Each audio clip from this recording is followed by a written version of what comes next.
साष्टांग प्रणिपात, साष्टांग गिर पड़े। उनका मस्तक धरती पर है, हनु धरती को छूती है, उनके दोनों हाथ धरती को छू रहे, हृदय भाग वक्षस्थल धरती को छू रहा है, उनके ये घुटने भी धरती को छू रहे हैं। गिर पड़े मुनि के सामने, साष्टांग प्रणाम किया। सिरसा उरसा मनसा वचसा, हृदय से आत्म प्रणाम, आत्म निवेदयानि, गिर पड़े चरणों में। ब्रह्मराम परमात्मा राम मुनि के चरणों में गिरे पड़े, सहर्ष उठाया, अनेक आशीष दे दिए। वाल्मीकि, वो धर्म है साधु का, आशीर्वाद देना। अनायास हाथ उठ गए, हाथ जोड़कर बैठ गए राम, विनय मुद्रा में, विनीत मुद्रा में, आदेश की मुद्रा में।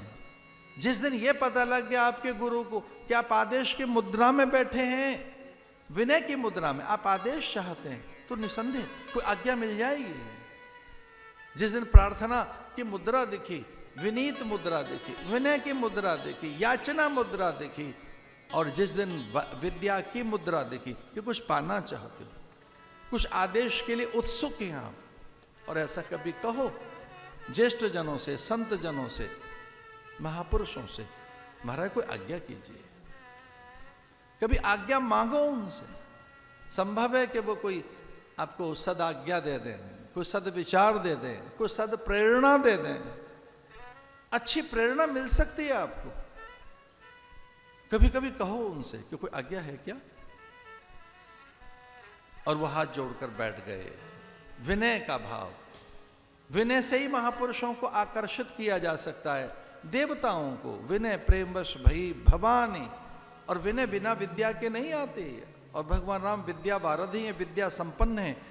कौन सी विद्या ऐसी नहीं है जो उनके पास नहीं, वो स्वयं ब्रह्म हैं, उनसे ही विद्याएं सारी।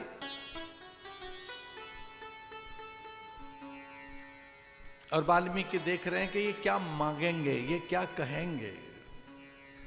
राम के मुख से निकला कि हे भगवान, 14 वर्ष का वनवास मेरा, मैं कहां रहूं, किस दिशा में, कहां, किस सरोवर के पास, किस झरने के पास, किस झील जलाशय के पास, किस नदिया के तट पर, इस विशाल वन में मैं किस कोने में रहूं, किस दिशा में, कुटिया का मुख किस ओर हो, यज्ञशाला कहां बनाएं। सबसे पहले तुलसी विरबा मैंने रखना है, मेरा पहला काम है तुलसी रोपना। तो जो पहला वृक्ष लगाऊं तुलसी का, तो कहां, कुटिया कहां बनाऊं, किस नदी के किनारे कुटिया बने, उसका मुख किस ओर हो, उस कुटिया में आकाश दिखे, प्रकाश आए, पवन आए, कुटिया के आंगन में संत महात्माओं का आगमन हो। मैं यज्ञ वेदिका बनानी है भगवान, कहां बनाऊं, कहां रहूं, किस दिशा में। आप सर्वज्ञ हैं, त्रिकालातीत हैं, तीनों कालों से परे त्रिकालज्ञ भी हैं। कालातीत है, कलातीत कल्याण कल्पांतकारी, सदा सज्जन आनंद दाता पुरारी। आप तो तीनों कालों को जानते हैं। अब जानते हैं भविष्य क्या है, तो देखो तो सही मेरी कुटिया कहां बने, मैं कुटिया कहां बनाऊं।